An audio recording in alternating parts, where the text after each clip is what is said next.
Et que vous savez qu'un cuirassé a combattu sur nos côtes. Sénégal. L'incroyable histoire du Richelieu à Dakar, 1940, 1. La fuite vers le Sénégal. En juin 1940, la France est envahie par l'Allemagne.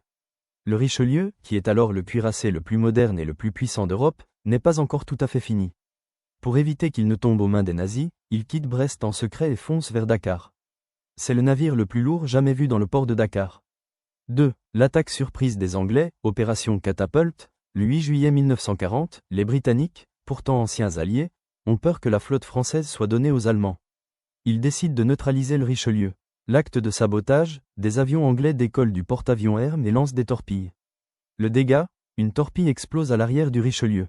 Le navire touche le fond du port à cause de l'eau qui s'engouffre, mais ses énormes canons de 380 mm sont toujours fonctionnels.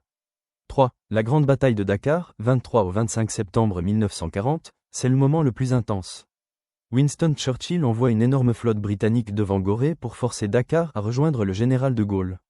Dakar refuse. C'est le début de l'opération Menace.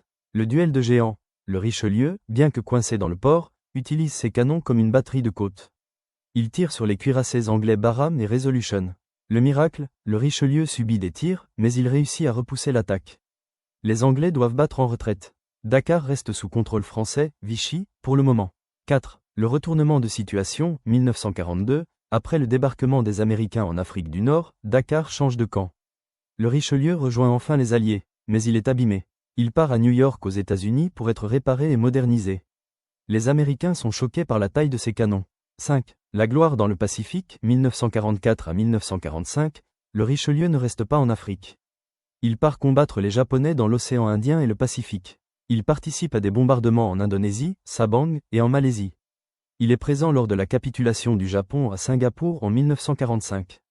6. La fin d'un géant. Après la guerre, il rentre en France en héros. Il finit sa carrière comme navire-école avant d'être démantelé en 1968.